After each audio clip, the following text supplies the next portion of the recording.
Good morning, students. Today I am discussing about the topic is ensilage. ఎన్సిలేజ్ అంటే ఏంటంటే ఇప్పుడు మనం ఫిషెస్ తీసుకుంటాం కదా ఫిషెస్ని మనం ప్రిజర్వ్ చేసేటప్పుడు వాటి యొక్క ఫిన్స్ అదేవిధంగా టైల్స్ ఈ స్కేల్స్ వేస్టేజ్ అంతా కూడా తీసేస్తాం కదా స్టొమక్ నుంచి డైజెస్టివ్ సిస్టమ్స్ అన్నీ కూడా తీసేస్తాం కదా వీటన్నిటిని తీసేసిన వాటిని వేస్టేజ్గా పోకుండా వాటిని ఏం చేస్తామంటే వాటి నుంచి ప్రోడక్ట్స్ ప్రిపేర్ చేస్తాం అలా ప్రిపేర్ చేసిన ప్రోడక్టే ఈ ఎన్సిలేజ్ అనమాట ప్రిపేర్ చేసిన ప్రోడక్ట్స్ ఎన్సిలేజ్ వీటిని మనం హైడ్రోలైసిస్ ప్రోటీన్స్గా కూడా చెప్తాం అనమాట ఈ ఎన్సిలేజ్ని హైడ్రోలైసిస్ ప్రోటీన్స్గా జల విశ్లేషణ ప్రోటీన్స్గా కూడా వీటిని పిలుస్తూ ఉంటాం అనమాట వీటిని ఏం చేస్తామంటే ఈ స్కిన్ మన ఫిషెస్ నుంచి వచ్చిన వేస్టేజ్ అంతా కూడా ఏం చేస్తారంటే వీటిని బాయిల్ చేస్తారనమాట వీటి యొక్క pH 4 వరకు వచ్చేలాగా ఏం చేస్తారంటే వీటిని 4 pH 4 మించకుండా వీటిని బాయిల్ చేస్తారనమాట pH 4 మించకుండా వీటిని బాయిల్ చేస్తారు బాయిల్ చేసి వీటికి యాసిడ్ కలిపి వీటిని బాయిల్ చేస్తారనమాట బాయిల్ చేసి pH 4 మించకుండా బాయిల్ చేసేటట్టు చూస్తారనమాట ఇది కొంచెం టెక్నాలజీని బేస్ చేసుకొని ఈ మనకి ప్రిపరేషన్ అనేది బాయిలింగ్ ప్రిపరేషన్ అనేది చేస్తారు దీంట్లో మనకి 2 టైప్స్ ఆఫ్ ప్రిపరేషన్స్ ఉంటాయి ఫస్ట్ బయలాజికల్ వే రెండోది chemical way biological way and chemical way జంతు శాస్త్ర రీత్యా ఒకటి రెండోది రసాయనాలతో ఈ టెక్నాలజీ అనేది చేస్తూ ఉంటారనమాట వీటి ద్వారా బాయిలింగ్ ప్రాసెస్ అనేది చేస్తూ ఉంటారనమాట ఫస్ట్ మనకి జంతు శాస్త్ర రీత్యా తీసుకుంటే కనుక జంతువుల ద్వారా మనకి ఈ తయారయ్యే ఈ ఎన్సిలేజ్ అనేది మాల్టోజ్ ఫెర్మెంటేషన్ ప్రాసెస్లో చేస్తారనమాట మాల్టోజ్ ఫెర్మెంటేషన్ ప్రాసెస్ అని పిలుస్తాం దీన్ని ఏమంటాము మాల్టోజ్ కిణ్వన ప్రక్రియ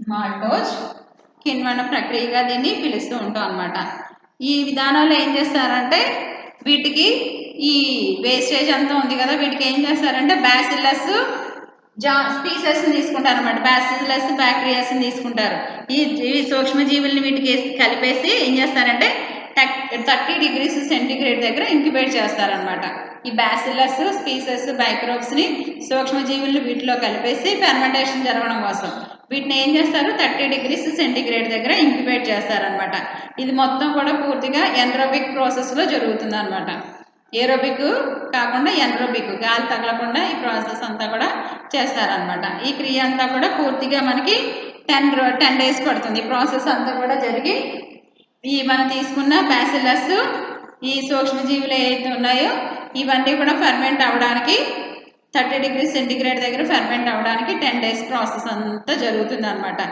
ఈ ప్రాసెస్ జరిగిన తర్వాత ఉడకబెట్టేస్తాం కదా ఈ ఉడకబెట్టిన వాటిల్లో మొత్తం మనకి ఈ ఫిష్ యొక్క వేస్టేజ్ కొన్ని ఫిషెస్ని కూడా పీసెస్ని కూడా వేస్తూ ఉంటారు ఇవన్నీ కూడా ఈ ఫిషెస్ పీసెస్ ఇవన్నీ మనం పీసెస్ చేసి వేస్టేజ్ అన్నీ వేసాం కదా ఇవన్నీ కూడా ఏమాత్రం కూడా ఒక చిన్న పీస్ కూడా ఇంక అందులో కనిపించకూడదు అనమాట అన్నీ కూడా మనం ఫెర్మెంట్ అయిపోవాలి ఒక చిన్న బోన్ కానీ దాంట్లో చిన్న పీస్ కానీ ఏం కనిపించకుండా అంతా కూడా మిక్స్ అయిపోయేలాగా చూసుకోవాలన్నమాట ఏమైనా ఎక్సెస్ ఉంటే దాంట్లోంచి తీసేసుకోవాలి ఇలాంటి ఏం కనిపించకుండా మొత్తం అంతా కూడా మనకి మెల్ట్ అయిపోయి ఉంటుంది అనమాట అంతా కూడా కరిగిపోయి మెల్ట్ అయిపోయి ఈ స్కిన్ కానీ బోన్స్ కానీ ఏమీ కనిపించకూడదు దాంట్లో ఒకవేళ ఏమైనా కనిపిస్తే తీసేసుకోవాలన్నమాట ఇలా ఏర్పడిన పదార్థం ఏదైతే ఉందో అది మనకి కుళ్ళిపోవడం కానీ లేకుంటే ప్రాసెస్ అయిపోయిన తర్వాత ఉన్నది మళ్ళీ ఫర్మెంట్ అవ్వదు అనమాట కుళ్ళిపోకుండా ఉంటుంది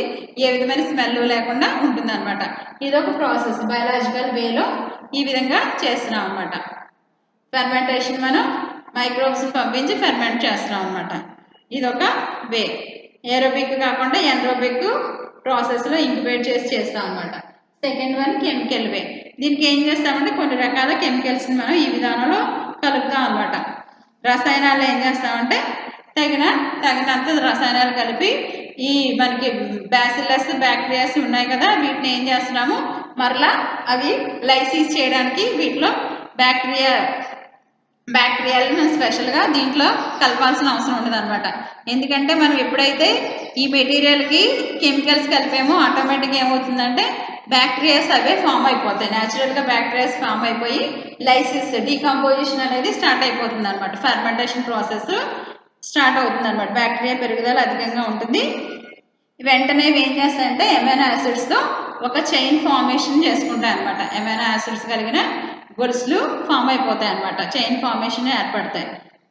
ఈ గొలుసు ఏం చేస్తుందంటే హైడ్రాలిసిస్ చేస్తుంది అనమాట. ఎమైనో యాసిడ్స్తో ఫామ్ అయిన చైన్ హైడ్రాలిసిస్ ప్రాసెస్ దీంట్లో జరుగుతూ ఉంటుంది అనమాట. అదేవిధంగా మనకి ఈ యాసిడ్స్ని ఎదుర్కొనే బ్యాక్టీరియాస్ ఏవైతే ఉన్నాయో ఈ బ్యాక్టీరియాస్ కూడా ఎక్కువగా ఫామ్ అయిపోతూ ఉంటాయి అన్నమాట. దీంట్లో ఈ ప్రాసెస్ అంతా కూడా ఈ ఫెర్మెంటేషన్ ప్రాసెస్ అంతా కూడా 7 days జరుగుతుంది అనమాట. ఫెర్మెంటేషన్ ప్రాసెస్ ఇక్కడ 7 days జరుగుతుంది అనమాట. ప్రాసెస్ అంతా కూడా తర్వాత మనకి ఈ ప్రాసెసింగ్ జరిగిన తర్వాత ఎన్సీలేజ్ అనేది ఫామ్ అవుతుంది అనమాట. ఎన్సీలేజ్ ఫామ్ అవుతుంది అంటే మొత్తం అన్నీ మిక్స్ అయిపోయి మెల్ట్ అయిపోయిన పదార్థం ఏదైతే ఉందో దాన్ని ఎన్సీలేజ్గా పిలుస్తాం అనమాట. ఈ ఎన్సీలేజ్ ప్రిపేర్ అయిన తర్వాత దీన్ని ఏం చేస్తామంటే ప్రాసెసింగ్ టెక్నాలజీని ఉపయోగించి దీన్ని ప్రాసెసింగ్ చేస్తాం. ఇప్పుడు ఒక పెద్ద మూత కలిగిన పాత్ర ఒకటి తీసుకుంటాం అనమాట. ఈ ఎన్సీలేజ్ ప్రిపరేషన్ చేసిన ఈ పీసెస్ చేపల యొక్క ముక్కల్ని వేస్టేజ్ని అంతటిని కూడా ఒక పెద్ద పాత్రలో తీసుకుంటాం. ఈ పాత్రలో తీసుకుని దానికి ఏం చేస్తామంటే ఫార్మిక్ యాసిడ్ని కలుపుతాం అనమాట. ఫార్మిక్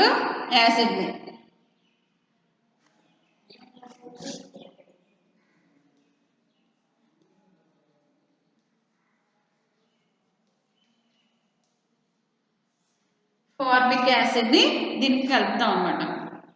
ఫార్మిక్ యాసిడ్ కలిపి ఈ ప్రాసెస్ అంతా కూడా మనకి 7 days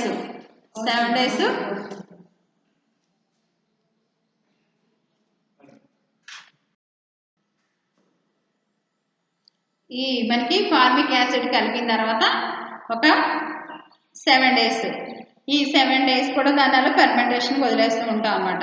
ఈ 7 days కూడా ఎనరోబిక్ ప్రాసెస్లోనే అంటే గాలి ఏమి చొరబడకుండా మూత పెట్టేస్తాం అనమాట. ఈ మూత పెట్టేసి దీన్ని రోజుకి ఒక 2-3 సార్లు ఏం చేస్తామంటే స్టిక్ చేస్తూ ఉంటాం. 2-3 సార్లు బాగా కలపాలన్నమాట. ఈ కలిపిన తర్వాత 7 రోజులు అయిన తర్వాత అప్పుడు ఈ లోపల మనకి ఈ ఎన్సీలేజ్ అనేది ఫామ్ అవుతుంది అనమాట. సర్ల ఎన్సీలేజ్ అనేది ఫామ్ అవుతుంది. దీనికి ఏం చేస్తామంటే ఎన్సీలేజ్కి Na2CO3ని కలుపుతాం అనమాట. CO2ని కలిపి మనకి ఈ సోడియం క్లోరైడ్ని కలిపి ఈ ద్రావణాన్ని మనం ఏం చేస్తామంటే వెంటనే బయటకు తీసి ఎండబెడతాం అనమాట. సోడియం క్లోరైడ్ కలిపిన తర్వాత దీన్ని ఎండబెడితే ఇది పౌడర్ ఫామ్లోకి వస్తుంది అనమాట. ఎండబెట్టిన తర్వాత పౌడర్ లాగా ఉంటుంది. దీన్ని మళ్ళీ దీనికి గాలి తగలకుండా ఏం చేస్తామంటే ప్యాక్ చేసేస్తాం అనమాట. గాలి తగలకుండా దీన్ని ప్యాక్ చేస్తాం అనమాట. ఈ విధంగా ఈ ప్రాసెస్ అంతా కూడా జరుగుతుంది అనమాట. ఓకేనా? ఇది ఎన్సీలేజ్ గురించి 2 types ప్రాసెసింగ్, బయాలజికల్ వేలోని కెమికల్ వేలోని చేసి టెక్నాలజీ మొత్తం అంతా కూడా దానికి మనకి ఫార్మిక్ యాసిడ్ కలిపి దానికి అది 7 days ఫెర్మెంటేషన్ అయిన తర్వాత దానికి గాలి తగలకుండా ప్రాసెస్ చేసి 2 per day 2 to 3 times దాన్ని కలుపుతూ స్టిచ్ చేస్తూ అలా 7 days ఫెర్మెంటేషన్ అయిన తర్వాత దాన్ని బయటకు తీసి దానికి సోడియం క్లోరైడ్ కలిపి డ్రై చేస్తారనమాట. ఓకేనా? ఇది ఎన్సీలేజ్. నెక్స్ట్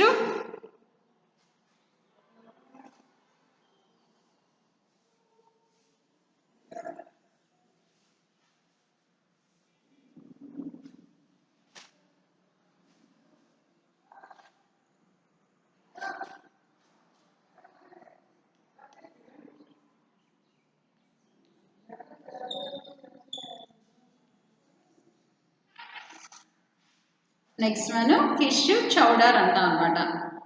ఫిష్ చౌడర్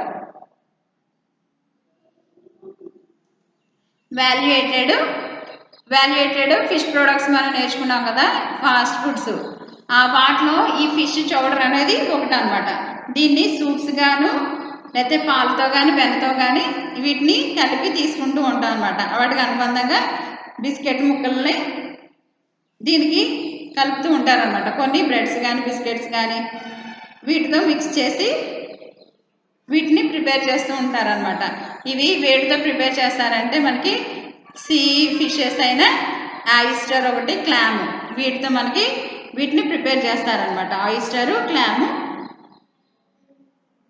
లేదా మనకి వెజిటేబుల్స్తో కానీ, వెజిటేబుల్ అయితే పొటాటోతో కానీ చేయొచ్చు అనమాట ఈ పౌడర్ని. వెజిటేబుల్ అంటే మనకి నాన్ వెజ్ తినని వాళ్ళు ఉంటారు కదా, దానికి పొటాటో కానీ లేకుంటే మనకి కార్న్ ఉంటుంది కదా, ఆ పౌడర్ని కానీ వేసి మొక్కజొన్న పిండితో కానీ కార్న్ ఫ్లోర్తో కానీ ప్రిపేర్ చేస్తారనమాట. క్లాము ఆయిస్టర్తో ప్రిపేర్ చేస్తారు.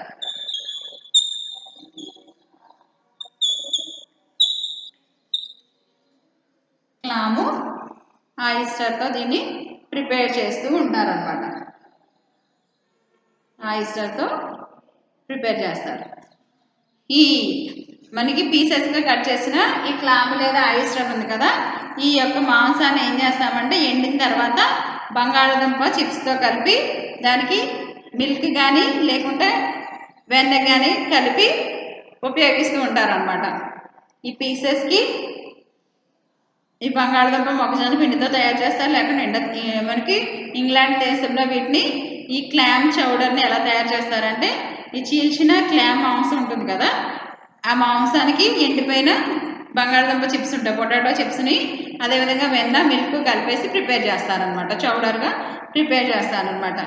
ఎక్కువగా మనకి వీటిని సాల్మన్స్తో కూడా, సాల్మన్స్, క్లామ్స్, ఆయిస్టర్స్తో ఎక్కువగా చేస్తూ ఉంటారన్నమాట.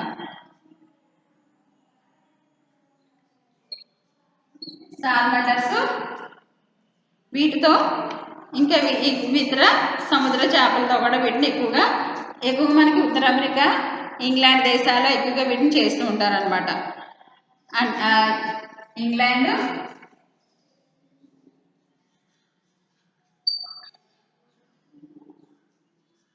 ఇంగ్లాండ్ ఒకటి, అదేవిధంగా కెనడా దేశాల్లో Atlantic Canada,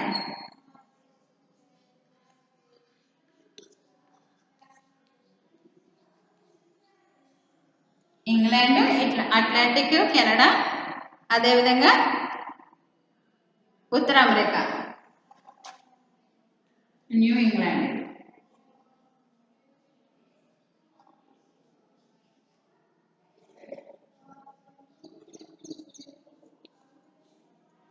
new England, Atlantic, Canada, ఉత్తర అమెరికా ఈ ప్లేసెస్లో వీటిని ఎక్కువగా ఈ ఫిష్ చౌడర్ని ఎక్కువగా ప్రిపేర్ చేస్తూ ఉన్నారనమాట. ఫిష్ చౌడర్ని ఎక్కువగా ప్రిపేర్ చేస్తూ ఉంటారు. ఇది చాలా చిన్నది కాబట్టి దీనికి ఇంట్రడక్షన్ రాసి ఫిష్ని ఎందుకు యూజెస్ ఏంటి అవన్నీ రాసి అప్పుడు ఈ క్వశ్చన్ రాస్తే షార్ట్ క్వశ్చన్ అవుతుంది అనమాట. Next fish fins.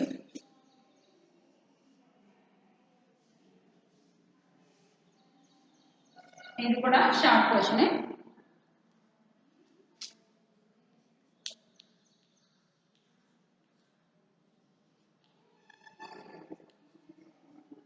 Fish fins పెద్ద పెద్ద ఫిషెస్ ఉన్నాయనుకోండి, వాటి యొక్క రెక్కలు ఉంటాయి కదా, వాజాలు అంటూ ఉంటాం కదా, ఈ ఫిన్స్ని కట్ చేసేస్తాం అనమాట. కట్ చేసేసి ఆధారం దగ్గర కట్ చేసేసి వీటిని శుభ్రంగా కడిగేసి, ఇది కూడా మనకి సీ వాటర్తోనే క్లీన్ చేసేస్తాం అనమాట. సీ వాటర్తోనే వీటిని క్లీన్ చేసేసి వాటిపైన మనకి వీటిని ఏం చేస్తారంటే, మనకి ఇది ఉంటుంది కదా, బూడిద ఉంటుంది కదా, బూడిద లేదా సున్నంతో వీటిని కలిపేస్తారనమాట. కలిపి ఎండలో ఎండబెడతారు, లేకుంటే మనం పొగ పెడతా ఉంటాం కదా, స్మోకింగ్ చేస్తూ ఉంటాం కదా, ఈ పొగకి ఫోకస్ చేస్తారనమాట. వీటిపైన స్మోక్ అప్లై చేస్తూ ఉంటారు అనమాట. ఎండలో అన్నా సున్నమును బూడిద కలిపి ఎండలో అన్నా ఆరబెడతారు, లేకుంటే మంట పొగ ఉంటుంది కదా, కర్ర పొగ ఉంటుంది కదా, దాంట్లో అన్న వీటిని డ్రై చేస్తారనమాట. ఇది ఇలాగా మనకి డ్రై అయినప్పుడు ఎలా ఉంటుందంటే బిస్కెట్స్ లా అనిపిస్తుంది అనమాట. ఈ పీసెస్ అన్నీ కూడా ఎలా ఉంటాయి, లైక్ ఏ బిస్కెట్స్ అనమాట. చూడడానికి బిస్కెట్స్ లాగా ఉంటాయి అనమాట, బిస్కెట్స్ ముక్కల్లాగా. ఎందుకంటే దీంట్లో ఉన్న వాటర్ అంతా కూడా ఎవాపరేట్ అయిపోతుంది కదా, ఎగిరిపోయి చూడడానికి బిస్కెట్ ముక్కల్లాగా కనిపిస్తూ ఉంటాయి అనమాట. నెక్స్ట్ వీటిని రసం తయారు చేసుకోవడానికి కూడా వీటిని ఉపయోగిస్తూ ఉంటారనమాట. ఈ పీసెస్ని రసం తయారులో ఉపయోగిస్తూ ఉంటారనమాట. చైనా ఫిలిప్పైన్స్ దేశాలు అయితే ఇది చాలా రుచికరమైన పదార్థంగా వాళ్ళు భావిస్తుంటారు. చైనా ఫిలిప్పైన్స్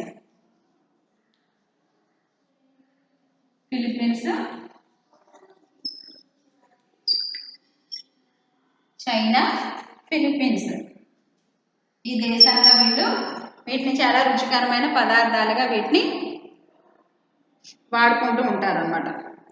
రుచికరమైన పదార్థాలుగా వీటిని తినడానికి ఇష్టపడుతూ ఉంటారన్నమాట వాళ్ళు, చైనా ఫిలిప్పీన్స్ దేశాల వాళ్ళు. ఓకేనా. సూప్స్ తయారు చేసుకోవడానికి ఉపయోగిస్తారు, రసం తయారు చేసుకోవడానికి ఉపయోగిస్తారు. చూడడానికి మనకి లుక్ లైక్ ఏ బిస్కెట్స్ లా అనిపిస్తాయి, ఎందుకంటే మొత్తం వీటిలో ఉన్న ఈ జ్యూస్ ఏదైతే ఉంటుందో అదంతా కూడా ఎవాపరేట్ అయిపోయి గట్టిగా అయిపోతాయి అనమాట. చూడడానికి బిస్కెట్స్ లాగా అనిపిస్తూ ఉంటాయి అనమాట. వీటిని సూప్స్ తయారీలోను అదేవిధంగా రసం తయారు చేసుకోవడానికి ఇది ఎప్పుడైతే మనం డ్రై చేసేస్తున్నామో ఇస్తున్నామో అదేవిధంగా బూడిద కలిపి డ్రై చేస్తున్నామో ఇవి మంచి ఫ్లేవర్ వీటికి వస్తుంది అనమాట. తినడానికి అనువుగా ఎండబెట్టినా కానీ లేకపోతే స్మోక్ అప్లై చేసినా కానీ ఒక ఫ్లేవర్ అనేది వీటికి వచ్చి తినడానికి మంచిగా అనిపిస్తూ ఉంటుంది అనమాట. ఓకేనా. ఇది ఫిష్ ఫిన్స్.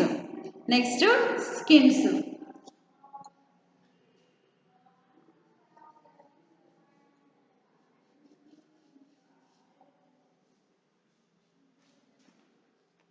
అన్నీ చిన్న చిన్నవి ఇచ్చాడమ్మా. మీరు ఫస్ట్ మ్యాటర్ అంతా కూడా ఫిష్ మ్యాటర్ రాసి అప్పుడు ఇది స్టార్ట్ చేయాలి.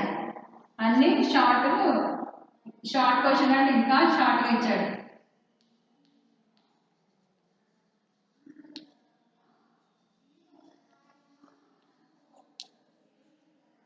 ఫిష్ స్కిన్స్, చేప యొక్క చర్మాలు అన్నమాట. ఈ చేప యొక్క చర్మాలు కనుక మనం తీసుకున్నట్లయితే ఇవి ఉంటాయి కదా మనకి పెద్ద పెద్ద ఫిషెస్, చిన్న చిన్న ఫిషెస్లో స్కిన్ ఏమొస్తుంది, స్కిన్తో పాటు పీసెస్ కట్ చేసేస్తాం. నచ్చిన వాళ్ళు ఆ పైన స్కిన్ తీసి పక్కన పెట్టేసుకుంటారు, చాలా చిన్న స్కిన్ వస్తుంది కదా, అంతే కదా. అదే మనం పెద్ద పెద్ద ఫిషెస్ తీసుకున్నాం అనుకోండి, లైక్ షార్క్ ఫిషెస్, రే ఫిషెస్ ఇలాంటివి తీసుకున్నాం అనుకోండి, షార్క్, రే ఇవి ఫిషెస్ చాలా పెద్ద పెద్ద ఫిషెస్ కాబట్టి వీటి స్కిన్ అంతా కూడా తీసేస్తారనమాట. పైన స్కిన్ అంతా కూడా తీసేస్తారు, సపరేట్ చేసేస్తారనమాట. సపరేట్ చేసేసి దీన్ని 24 hours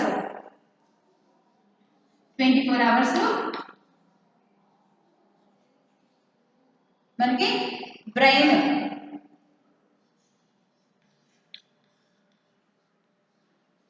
సొల్యూషన్లో దీన్ని సోక్ చేస్తారనమాట.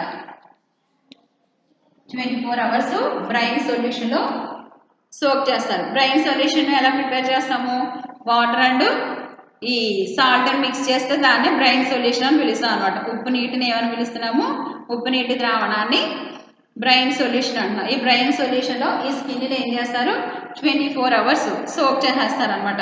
ఫస్ట్ దీన్ని క్లీన్గా కడిగేసిన తర్వాత అప్పుడు ఇది ఏం చేస్తారు, సోక్ చేస్తారు, బ్రెయిన్ దానిలో నానబెట్టేస్తారు అనమాట. నానబెట్టేసిన తర్వాత దీన్ని తీసేసి తడంతా ఆరిపోయిన తర్వాత డ్రై అయిపోయిన తర్వాత దీనికి ఏం చేస్తారంటే మళ్ళీ సోడియం క్లోరైడ్ అప్లై చేసేస్తారనమాట. మొత్తం అంతా కూడా ఉప్పు రాసేసి, సోడియం క్లోరైడ్ అంతే, ఉప్పు రాసేసి ఏం చేస్తారంటే ఆరిపోయిన దానికి ఉప్పు రాస్తారనమాట. మొత్తం అంతా ఉప్పు అప్లై చేసేస్తారు. అప్లై చేసి అప్పుడు దీనికి HCl కలుపుతారనమాట. మనకి ఏం కలుపుతారు, హైడ్రోక్లోరిక్ యాసిడ్ దీనికి కలుపుతారనమాట. ఉప్పుతో పాటు ఏం చేస్తారు, హైడ్రోక్లోరిక్ యాసిడ్ కలిపి HCl కలిపి దీన్ని మరలా ఏం చేస్తారంటే మరలా సోక్ చేస్తారనమాట. ఫస్ట్ ఒకసారి సోక్ చేశారు, 24 hours బ్రెయిన్ సొల్యూషన్లో సోక్ చేశారు కదా, మరలా ఏం చేస్తున్నారు, దాన్ని డ్రై చేసి దానికి ఉప్పు అప్లై చేసేసి ఉప్పు రాసేసి దీనికి మళ్ళీ ఏం చేస్తున్నారు, HCl కలుపుతున్నారు అనమాట. హైడ్రోక్లోరిక్ యాసిడ్ కలిపేసి దీన్ని ఈ సొల్యూషన్లో ఏం చేస్తున్నారు, సోక్ చేస్తున్నారు అనమాట. ఈ సోక్ చేసిన తర్వాత దానిపై మనకి స్కిన్లో అప్ అండ్ డౌన్స్ ఎగుడు దిగుడుగా ఉంటుంది కదా, ఈ సోక్ చేసిన తర్వాత దాన్ని బయటకు తీస్తే ఎగుడు దిగుళ్ళు అన్నీ కూడా సెట్ చేసేస్తారనమాట. ఈవెన్గా చేసేస్తారు. ఈవెన్గా చేసిన తర్వాత అప్పుడు ఏం చేస్తారంటే ట్యానింగ్ చేస్తారనమాట. మొత్తం అంతా కూడా షైనింగ్ వచ్చేలాగా ట్యానింగ్ చేస్తారు, షైనింగ్గా చేస్తారనమాట. అప్పుడు ఇది చూడడానికి అందంగా కనిపిస్తుంది. అందంగా కనిపించిన ఈ స్కిన్ని ఏం చేస్తారంటే ఆర్నమెంటల్ వస్తువులుగా అలంకరణంగా వీటిని ప్రిపేర్ చేస్తూ ఉంటారన్నమాట. అలంకరణ తోలుగా దీన్ని మార్కెట్లో దీన్ని పర్చేస్ చేస్తూ ఉంటారన్నమాట. దీని నుంచి ఇది చూడడానికి అందంగా ఉంటుంది, మనకి ఎలా కావాలంటే అలాగా ఫ్లెక్సిబుల్గా ఉంటుంది అనమాట. ఎలా కావాలంటే అలాగా ఫ్లెక్సిబిలిటీ కలిగి ఉంది కాబట్టి ఎలా కావాలంటే ఆ షేప్లోకి చేంజ్ అవుతూ ఉంటుంది అనమాట. వంగే గుణాన్ని కలిగి ఉంటుంది కాబట్టి వీటిని ఎక్కువగా వాలెట్స్ ప్రిపేర్ చేస్తారు వీటి నుంచి. అదేవిధంగా స్లిప్పర్స్, కొన్ని బ్యాగ్స్ ఈ స్కిన్స్తో ప్రిపేర్ చేస్తూ ఉంటారు అనమాట. చూడడానికి ఎప్పుడైతే మనం దీనికి షైనింగ్ ఇచ్చేసామో చూడడానికి చాలా అందంగా ఉంటుంది అనమాట, షైనీగా ఉంటుంది అనమాట ఈ స్కిన్ అంతా. వీటిని హ్యాండ్ బ్యాగ్స్ ప్రిపరేషన్లోను, వాలెట్స్, అదేవిధంగా స్లిప్పర్స్ ప్రిపరేషన్లో కూడా దీన్ని ఉపయోగిస్తారనమాట. దీనికి డిఫరెంట్ టైప్స్ ఆఫ్ కలర్స్ వేసి ఈ స్కిన్కి డిఫరెంట్ టైప్స్ ఆఫ్ కలర్స్ వేసి దీన్ని ఉపయోగిస్తూ ఉంటారనమాట. దీంట్లో డిఫరెంట్ టైప్స్ కలర్స్ వేసి ఉపయోగిస్తూ ఉంటారనమాట. ఓకేనా? ఇది అంటే ఇప్పుడు తీసుకున్న పెద్ద పెద్ద స్కిన్స్, షార్క్ ఫిషెస్ నుంచి, రే ఫిషెస్ నుంచి ఏం చేస్తాము, స్కిన్ అంతా కూడా తీసేసుకున్న స్కిన్ అంతా కూడా దాన్ని ఫస్ట్ క్లీన్ చేసేసి దాన్ని బ్రైన్ సొల్యూషన్లో ఏం చేస్తాము, సోక్ చేసి మళ్ళీ దాన్ని డ్రై చేసిన తర్వాత దానికి ఏం చేస్తాము, సాల్ట్ అప్లై చేస్తాం అనమాట. సాల్ట్ అప్లై చేసి ఉప్పు రాసి దానికి హెచ్సిఎల్ అప్లై చేసి దీన్ని మళ్ళీ సోక్ అయిన తర్వాత ఇప్పుడు మళ్ళీ దీన్ని బయటకు తీసి ఎక్కడైతే అది ఎగుడుదిగుడుగా సరిగ్గా లేని ప్లేసెస్ అన్నీ కూడా ఏం చేస్తామంటే సరి చేసేస్తాం అనమాట. షార్ప్ చేసేసి దీన్ని ఈవెన్గా ట్యానింగ్ చేసేసి మంచిగా షైనింగ్ వచ్చేలా ట్యానింగ్ చేసేస్తాం అనమాట. ట్యానింగ్ చేసి అప్పుడు దాన్ని మార్కెట్లో అమ్మడానికి ఉపయోగిస్తాం అనమాట. ఈ స్కిన్ని డైరెక్ట్గా అలాగే కొనేసుకుంటూ ఉంటారు వాళ్ళు ప్రిపేర్ చేసుకోవడానికి, లేకుంటే ప్రిపేర్ చేసిన ఇన్స్ట్రుమెంట్స్గా కూడా వీటిని వస్తువులుగా కూడా వీటిని ఉపయోగిస్తూ ఉంటారు అనమాట. వాలెట్స్ ప్రిపేర్ చేస్తారు, వీటికి డిఫరెంట్ టైప్స్ ఆఫ్ కలర్స్ వేసి కొన్ని హ్యాండ్ బ్యాగ్స్ గాను, కొన్ని స్లిప్పర్స్గా, కొన్ని ఏమో వాలెట్స్గా డిఫరెంట్ టైప్స్ ఆఫ్గా వీటిని ప్రిపేర్ చేసి మార్కెట్లో అమ్ముతూ ఉంటారనమాట. ఇది ఫిష్ స్కిన్స్ అనమాట. నెక్స్ట్ మనం నిన్న ఎస్ఐ క్వశ్చన్లో అగార్ని మాట్లాడుకున్నాం కదా, అదే మళ్ళీ షార్ట్ క్వశ్చన్లో కూడా అగార్ ఇచ్చాడు. దీంట్లో మనకు మిగతా అన్ని సీవీడ్స్ అన్నీ కూడా మళ్ళీ షార్ట్ క్వశ్చన్లో కూడా ఇచ్చాడు అనమాట. ఎస్ఐలో ఏం చెప్పుకున్నాం వాటిని సీవీడ్స్ యూజెస్, అదేవిధంగా థెరపెటిక్ డ్రగ్స్, మెడిసిన్స్గా సీవీడ్స్, ఇవన్నీ కూడా మళ్ళీ షార్ట్స్లో కూడా ఇచ్చాడు. ఎస్ఐస్లో ఏ క్వశ్చన్లో అయితే ఇచ్చాడో షార్ట్స్లో కూడా ఇచ్చాడు. ఎస్ఐ చదివితే షార్ట్స్ కూడా అవి రాసేయచ్చు అనమాట. Next agar.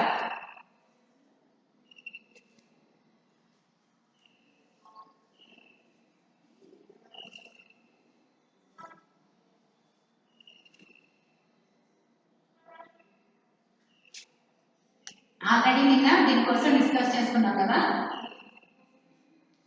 మళ్ళీ సేమ్ స్టోరీ. అగార్ కోసం నేను డిస్కస్ చేసుకున్నాం కదా, మళ్ళీ అదే స్టోరీ ఈరోజు కూడా మాట్లాడుకుంటాం. అగార్. ఈ అగార్ అనేది మనకి రోడోఫైసీకి సంబంధించిన రెడ్ ఆల్గేస్ ఏవైతే ఉన్నాయో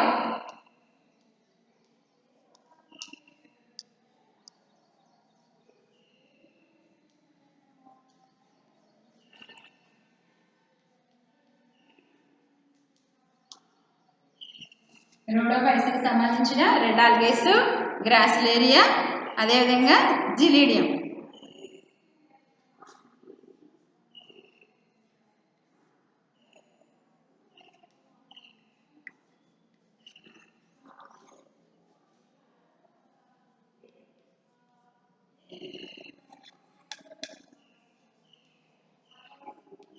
గ్రాసిలేరియా, జిలీడియం. వీటిని ఏం చేస్తామంటే ఈ మాస్ ప్లాంట్స్ని, ఈ రెడ్ ఆల్గేస్ని, ఇవి బాగా హైట్ పెరిగిన తర్వాత వాటిని కట్ చేసి పీసెస్గా కట్ చేసి వీటిని ఏం చేస్తాము, వాటర్లో మరి బాయిల్ చేస్తాం అనమాట.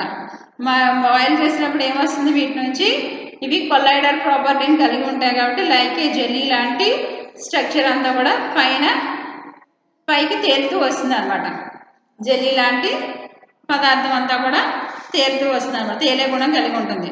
అంటే ఇది స్టెబిలైజింగ్గా ఉంటుంది కాబట్టి థిక్నింగ్ కలిగిన లైక్ ఏ జెల్లీ ఫార్మేషన్లోకి ఇది మారుతుంది. ఎప్పుడైతే మనం ముక్కలు చేసి మరగబెడుతున్నామో మరగబెట్టినప్పుడు ఇది జెల్లీ థిక్నింగ్ ఉన్న జెల్లీ ఫార్మేషన్లోకి వస్తుంది అనమాట. థిక్నింగ్ కలిగిన జెల్లీ ఫార్మేషన్లోకి వస్తుంది అనమాట. దీన్ని ఎక్కువగా చైనా వాళ్ళు, జపాన్ వాళ్ళు, అదేవిధంగా కొరియన్స్, తూర్పు దక్షిణ ఆసియా వాళ్ళు ఏం చేస్తారంటే వాళ్ళు తినే అన్నానికి బదులుగా దీన్ని ఉపయోగిస్తూ ఉంటారనమాట. చేప మాంసాలకి, కూరలకి అనుబంధంగా దీన్ని ఈ జెల్ని ఉపయోగిస్తూ ఉంటారనమాట. Japan, China. మనం ఎలా అయితే పచ్చళ్ళని ఎన్ని కూరలున్నా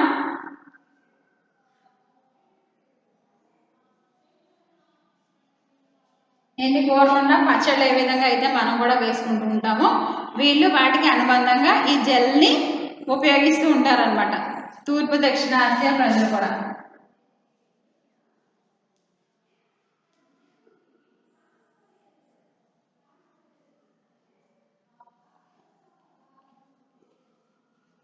చైనా, జపాన్, తూర్పు దక్షిణ ఆసియా ప్రజలు కూడా వీటిని ఉపయోగిస్తూ ఉంటారనమాట.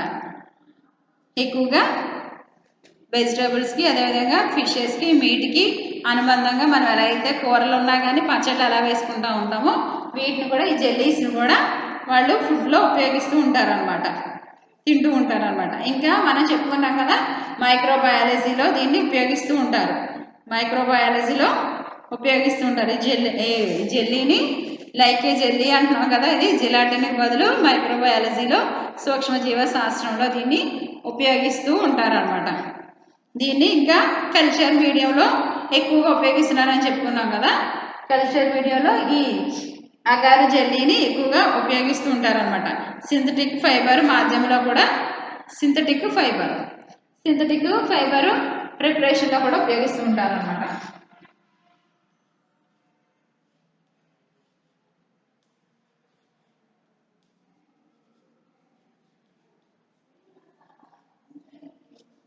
సింథటిక్ ఫైబర్ ప్రిపరేషన్లో దీన్ని ఉపయోగిస్తూ ఉంటారనమాట, ఎక్కువగా ఉపయోగిస్తూ ఉంటారు.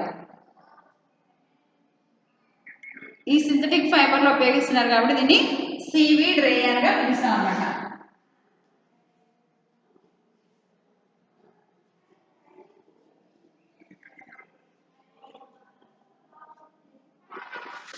సింథటిక్ ఫైబర్లో ఉపయోగిస్తున్నారు కాబట్టి సీవీడ్ రేయాన్గా దీన్ని పిలుస్తూ ఉంటాం అనమాట.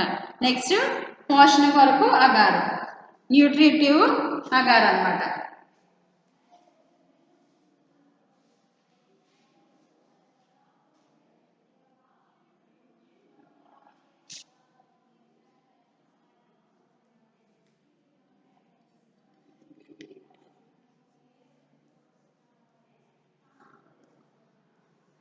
పోషణ కొరకు అగార్, న్యూట్రిటివ్ అగార్గా పిలుస్తూ ఉంటాం.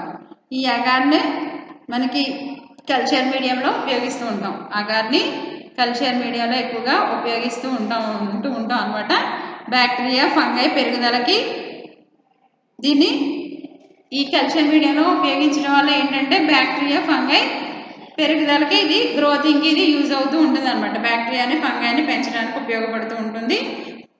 నెక్స్ట్ దీంట్లో మనకి 0.5% పెస్టోన్స్ ఉంటాయని చెప్పుకున్నాం కదా నిన్న. దాంట్లోనే పెస్టోన్స్ని ఎంజైమ్స్ అంటాం అన్నమాట.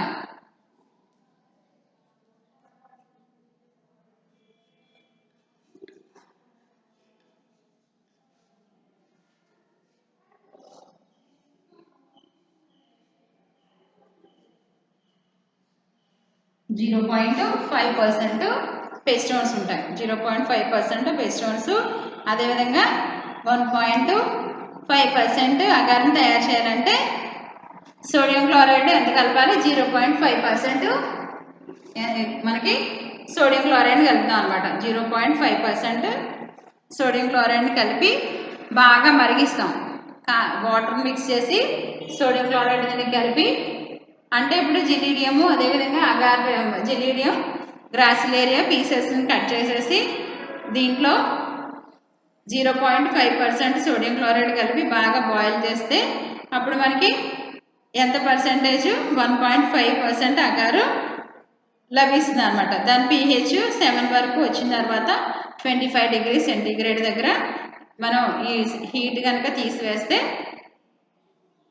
హీట్ కనుక తీసేసాం అనుకోండి, అప్పుడు అగార్ లైక్ ఏ జెల్లీ ఫార్మేషన్లో అగార్ అనేది ప్రిపేర్ అవుతుంది అనమాట.